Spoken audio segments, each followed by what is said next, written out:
এখন রাত 11 ঘটিকা এবং 9 তারিখ। একটা নতুন মেসেজ। ডক্টর ইউনূস সাহেবের কারিশমা এবং তার এই 85 বছর বয়সে তার রাজনৈতিক প্রজ্ঞা এবং তার দূরদর্শিতা এবং সারা পৃথিবীর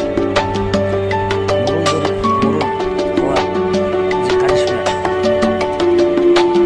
প্রকাশ পেয়েছে এই সবেমাত্র তার আলোচনার ভিতরে।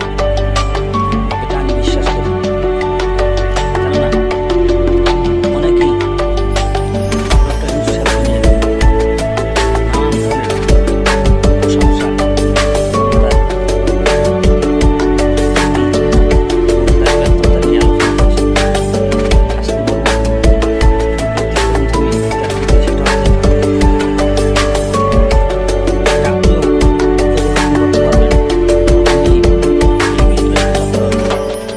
সেটা হচ্ছে আগামী নির্বাচনে জুন পর্যন্ত মেয়াদ বেঁধে দিয়েছিলেন, কিন্তু তিনি জুন না ডিসেম্বরের ভিতরে কিনা দেখা যাচ্ছে নির্বাচন কাজ সেরে ফেললেন।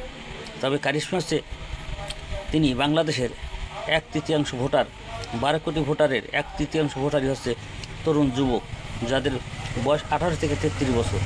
এই 18 থেকে 33 বছরের যুবকদের জন্য আলাদা বুথ হবে, আলাদা ভোট। যুবকরা ভোট দিতে যাবে, তাদের আলাদা ভোট থাকবে। এই আলাদা ভোটে এই যুবকরা ভোট দিবে। আপনি বুঝতে পারতেছেন এর উদ্দেশ্য এবং এর লক্ষ্য কী। এর উদ্দেশ্য লক্ষ্য আছে এনসিপি নতুন রাজনৈতিক দল। এই এনসিপি নতুন রাজনৈতিক দলের নতুন আবির্ভাব এবং ছেলেফেলে যারা মাঠে ময়দানে রাজনীতির সাথে নয়, আন্দোলনের সাথে এবং ফ্যাসিবাদ আন্দোলনের সাথে সক্রিয় ছিল, তারাই মূলত সেখানে ভোট দিতে এবং সেদিকে বিবেচনা রেখেই ভোট কেন্দ্রে ভোট দিতে যাবে। আর যে ভোটগুলো অধিকাংশই সেই এনসিপি অথবা ইসলামের পক্ষের ভোট বাক্সে চলে যাবে। আনুপাতিক হারে বিএনপির বাক্সে কম যাবে এবং আনুপাতিক হারে সবচেয়ে বেশি যাবে এনসিপির বাক্সে। এই লক্ষ্য রেখেই এই 18 থেকে 33 বছর বয়সী ভোটারদেরকে আলাদা ভোটে যাওয়ার ব্যবস্থা এবং তারা সেখানে ভোট দেবে। আর ফেব্রুয়ারি, জুন না ডিসেম্বরের ভিতরেই কিনা নির্বাচন হতে পারে।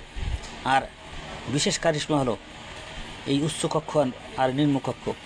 সেই উচ্চকক্ষে যদি আনুপাতিক হারে প্রতিনিধিত্ব আসে, সেই প্রতিনিধিত্বের ভিতরে এনসিপি থাকবে, জামাত থাকবে, চরমোনাই থাকবে, বিএনপি থাকবে এবং স্বতন্ত্র থাকবে। যে কারণে বিএনপি এককভাবে সংখ্যাগরিষ্ঠতা নিয়ে ক্ষমতায় বসতে পারবে না এবং দেশকে লুটপাট করে খেতে পারবে না আওয়ামী লীগের মতন। সেই প্ল্যানার ছকে এগিয়ে যাচ্ছে। সবাই ভালো থাকেন এবং এটাই দেশের জন্য কল্যাণ, এটাই দেশের জন্য মঙ্গল। সবাই সচেতন থাকি এবং এই নীতিমালায়, এই চিন্তা চেতনায় সবাই আমরা অংশগ্রহণ করি এবং সমর্থন দিই, তাহলে আমরা সার্থক হব। খোদা হাফেজ। বাংলাদেশ জিন্দাবাদ।